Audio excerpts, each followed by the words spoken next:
Biostat का ये नया टॉपिक है आपका सैम्पलिंग।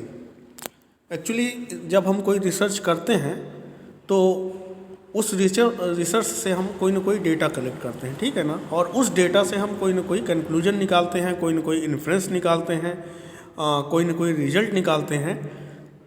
और उस रिजल्ट से हम ये बता पाते हैं कि जो हमारी रिसर्च हुई है वो किस तरीके की है।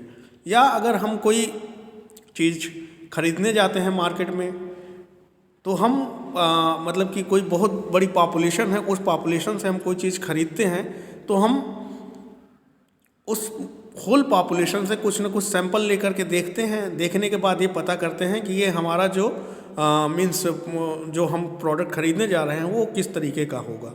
तो उस सैंपल से हम पता कर लेते हैं कि उस होल पॉपुलेशन की मतलब कि क्या बोलते हैं क्वालिटी किस तरीके की होगी, ठीक है ना। तो मेन मतलब क्या होता है सैम्पलिंग का, collection of data from the population. तो हम क्या करते हैं किसी पॉपुलेशन से कुछ डेटा, कुछ सिलेक्टिव डेटा रैंडमली या सिस्टमिकली कलेक्ट करते हैं और उस डेटा से हम क्या करते हैं एक रिजल्ट फाइंड आउट करते हैं कि वो जो हमारी होल पॉपुलेशन है उस सैंपल से किस तरीके की वो होल पॉपुलेशन मतलब कि किस तरीके की है, किस तरीके का उसका रिजल्ट होगा।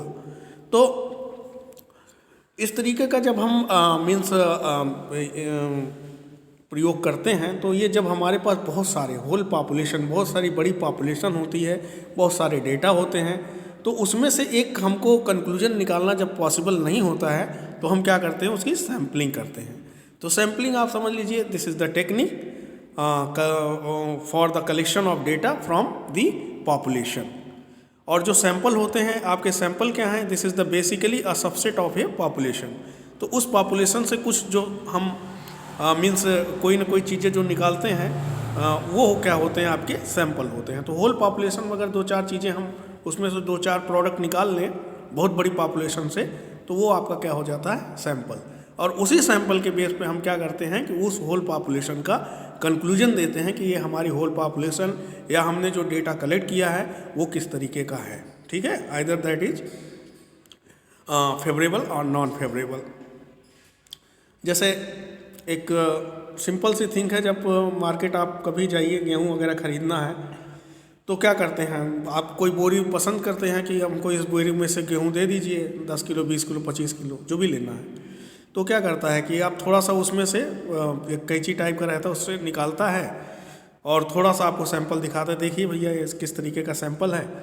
तो आप उस पूरी बोरी का अनुमान क्या होता है उस मुट्ठी भर गेहूँ से लगा लेते हैं कि आपका ये पूरा बोरी का गेहूँ किस तरीके का होगा, ठीक है। तो कभी कभी तो हमारा अनुमान सही होता है, तो एक प्रोबेबिलिटी ही होती है, अनुमान ही होता है। और कभी कभी जब आप ले आते हैं तो हो सकता है कि वो थोड़ा बहुत सही ना हो। तो ये क्या है कि आपकी जो सैम्पलिंग होती है वो आपकी दो तरीके की होती हैं, एक प्रोबेबल होती हैं और दूसरी नॉन प्रोबेबल, ठीक है, जिसमें हम अनुमान लगाते हैं। और जिसमें अनुमान नहीं लगाया जाता उसमें कुछ सिस्टम होते हैं, उस सिस्टम से हम पता करते हैं कि वो सैंपल कलेक्ट करते हैं और उसके बाद हम एक कंक्लूजन निकालते हैं। तो बेसिकली देख लेते हैं हम सैम्पलिंग क्या होती है। सैम्पलिंग क्या है, it is the technique of selecting individual member और a subset of the population to make statistical inferences from them and estimate characteristic of the whole population, ठीक है ना। तो हम उस पॉपुलेशन से कुछ सैंपल को कलेक्ट करते हैं और उस सैंपल से हम ये पता कर लेते हैं कि वो आपकी जो होल पॉपुलेशन है वो किस तरीके की होगी। तो जैसे यहाँ पे एक एग्जांपल दिया गया है, if a drug manufacturer would like to research the adverse side effect of a drug on the country population, it is almost impossible to conduct a research study that involve everyone. In this case the researcher decide a sample of people from each demographic and then researches them giving him or her indicative feedback of the drug behavior। तो देखिए जैसे अगर आपको एक country की population में किसी drug का साइड इफ़ेक्ट निकालना है तो ये तो बहुत इम्पॉसिबल काम होता है। तो वो ड्रग तो दे दी जाती है, देने के बाद उसमें से कुछ सेलेक्टिव, कुछ रैंडमली, कुछ सिस्टमिकली हम क्या करते हैं उस डेटा को कलेक्ट करते हैं और उस डेटा से हम एक कंक्लूजन निकालते हैं कि वो ड्रग जो होती है होल पॉपुलेशन के लिए किस तरीके का एडवर्स इफेक्ट कर रही है, या वो एडवर्सली इफेक्ट कर भी रही है या नहीं भी कर रही है। ठीक है ना, दोनों चीज़ें होती हैं। इसके बाद यहाँ दो चीज़ आपको समझना, एक पॉपुलेशन, एक सैंपल। तो पॉपुलेशन आपका वो पूरा होल ग्रुप होता है जिससे हम सैंपल को निकालते हैं। तो the population is the entire group that you want to draw conclusion about, ठीक है ना। And the sample is specific group of individual that you will collect data from that population. हम उस पॉपुलेशन से क्या करते हैं, कुछ डेटा कलेक्ट करते हैं, तो वो क्या होता है, हमारा सैंपल होता है। इसको देखिए यहाँ डायग्रामेटिकली दिखाया गया है कि आपकी वो पूरी पॉपुलेशन है और उस पॉपुलेशन से हमने क्या किया, कुछ सैंपल कलेक्ट किया। तो ये आपका सैंपल है, ये आपका पूरा ग्रुप है। तो इसको क्या बोलते हैं, ये आपकी पॉपुलेशन है, ये आपका क्या है, सैंपल है। ठीक है, आगे देखते हैं टाइप्स ऑफ सैम्पलिंग। एक्चुअली जो सैम्पलिंग मेथड होता है, एक तो आपका प्रोबेबिलिटी सैम्पलिंग होती है, दूसरी आपकी नॉन प्रोबेबिलिटी होती है। और जो प्रोबेबिलिटी सैम्पलिंग होती है उसमें हम फर्दर उसको क्लासीफाई कर सकते हैं, जिसमें हम सिंपल रैंडम सिलेक्शन करते हैं। दूसरा होता है systemic sampling, stratified cluster sampling. और जो नॉन प्रोबेबिलिटी सैम्पलिंग होती है उसमें कन्वीनियंस, कोटा, जजमेंट और स्नोबॉल, ये कुछ टाइप्स हैं सैम्पलिंग मेथड के। तो इसको हम थोड़ा सा बारी बारी देखेंगे। तो सबसे पहले देखते हैं सैम्पलिंग मेथड। तो इसमें आपने प्रोबेबिलिटी और नॉन प्रोबेबिलिटी सैम्पलिंग देखी। और प्रोबेबिलिटी सैम्पलिंग क्या होती है, it is the technique where a researcher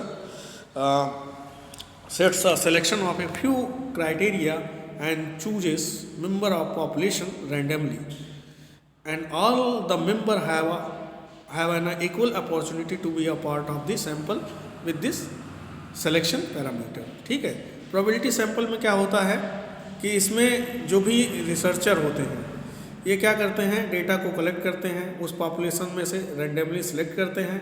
और इसमें क्या होता है कि जो सैंपल आपका कलेक्ट किया जा रहा है, जो होल पॉपुलेशन है, उसमें इक्वल अपॉर्चुनिटी होती है कि उसमें से आपको भी सिलेक्ट किया जाए। और जो नॉन प्रोबेबिलिटी सैम्पलिंग होती है उसमें क्या होता है, the researcher chooses member of research at a random, इसमें भी रैंडमली सेलेक्ट किए जाते हैं sample. And this sampling method is not fixed और प्री डिटरमाइंड सिलेक्शन प्रोसेस। ये आपकी जो होती है कि प्री डिटरमाइंड सिलेक्शन प्रोसेस नहीं होती है, ना कि फिक्स होती है। And this makes it difficult for all element of population to have an equal opportunity to be included in the sample। ठीक है ना। तो जो प्रोबेबिलिटी सैंपल होती है इसमें हर मेंबर के सिलेक्शन के चांसेस होते हैं, और जो नॉन प्रोबेबिलिटी होती है इसमें हर मेंबर के सिलेक्शन के चांसेस नहीं होते हैं। हो सकता है जो रैंडमली सिलेक्ट किया जा रहा है उसमें आपका कुछ मेंबर तो सैंपल में आ जाए। मान लीजिए 50 की सैम्पलिंग है, उसमें हो सकता है कि 20 ही आपके सैम्पलिंग में आए। और जो प्रोबेबिलिटी सैम्पलिंग है उसमें अगर 20 सेलेक्ट कर रहे हैं तो जो 20 के चांसेस हैं वो इक्वल चांसेस होते हैं कि जब भी हम सेलेक्ट करेंगे तो इनका जो होगा इक्वल चांसेस होगा कि ये आपके इक्वली सेलेक्टेड मेंबर होंगे। मतलब कि ये आपके जो भी होंगे कि मतलब इनको बार बार चांस मिलेगा ये, और ये सभी सेलेक्ट होंगे। और नॉन प्रोबेबिलिटी में ऐसा चांसेस नहीं होता। मतलब ये है कि जो प्रोबेबिलिटी सैम्पलिंग होती है इसमें जो भी आप सैंपल ले रहे हैं उसमें जो भी मेंबर हैं उनके इक्वल चांसेस होते हैं कि वो सैंपल में सेलेक्ट हो। लेकिन जो आपके नॉन प्रोबेबिलिटी हैं इसमें इक्वल चांसेस नहीं होते हैं कि वो मेंबर आपके सैम्पलिंग में सेलेक्ट ही हो। ठीक है ना, कोई सिलेक्ट होगा, कोई नहीं सिलेक्ट होगा। लेकिन इसमें क्या होता है, प्रोबेबिलिटी में इसमें इक्वल चांसेस होते हैं, इसमें सेलेक्ट होंगे। ठीक है ना। बाकी देखते हैं आगे आप इसमें किस तरीके से इनका कैसे सिलेक्शन किया जाता है, कितने मेथड होते हैं। तो मेथड अपन देख लेते हैं कि इसमें कई मेथड होते हैं। जो आपकी प्रोबेबिलिटी सैम्पलिंग होती है इसमें आपके प्रोबेबिलिटी सैम्पलिंग में सिंपल रैंडम सैम्पलिंग होती है। इसके बाद दूसरा जो होता है क्लस्टर सैम्पलिंग होती है। तीसरा आपका सिस्टमिक सैम्पलिंग होती है। और चौथा जो होती है स्ट्रेटिफाइड रैंडम सैम्पलिंग होती है, जो अभी हमने ऊपर आपको बताया है। ठीक है, तो अब इसको हम लोग थोड़ा सा डिस्क्राइब करते हैं। तो जो प्रोबेबिलिटी सैंपल है इसमें इक्वल चांसेस होते हैं हर मेंबर के सिलेक्ट होने के। For example in a population of 1000 member every member will have an equal chances 1/1000 chances of being selected to be a part of sample। तो अगर 1000 की पॉपुलेशन है तो उसमें जो प्रोबेबिलिटी होती है 1/1000, ठीक है ना। And probability sampling eliminates bias in the population and give all member a fair chance to be included in the sample. Bias का मतलब कि कोई भी जो है 2 बार नहीं आएगा, वो सैम्पलिंग में 1 बार सेलेक्ट होगा और उसका इक्वल चांस होगा कि वो सिलेक्ट ही होगा। तो अब इसकी जो प्रोबेबिलिटी सैम्पलिंग होती है इसमें सबसे पहले सिंपल रैंडम सिलेक्शन होता है, सैम्पलिंग होती है। तो इसमें one of the best probability sampling technique that help in saving time and resources is the simple random sampling method. It is reliable method obtaining information where every single member of population is chosen randomly and merely by chance, ठीक है ना। तो इसमें सभी जो भी आपके single member हैं या जो भी मेंबर हैं वो आपके बारी बारी से सिलेक्ट किए जाते हैं। देखिए अभी इसको आप देखेंगे, इसमें ये जो सिंपल रैंडम सिलेक्शन होता है कि हर इसमें एग्जाम्पल देखिए, मान लीजिए for example in an organisation of 500 employees, if the HR team decide on conducting team building activities, it is highly likely that they would prefer picking chit out of a bowl. In this case, each of 500 employees has an equal opportunity of being selected. तो अगर हम इसमें दिया गया है कि 500 employee हैं और 500 एम्प्लाई की चिट्ठी जो है किसी उसमें डाल करके निकाला जाए तो सभी के इक्वल चांसेस हैं, हर बार कोई ना कोई निकाला जाएगा और कोई ना कोई आएगा, ठीक है ना, सभी के चांसेस हैं। और एक बार जब निकल जाती पर्ची तो हट जाती उसके नाम पे, फिर दूसरे की आएगी, फिर तीसरे की आएगी।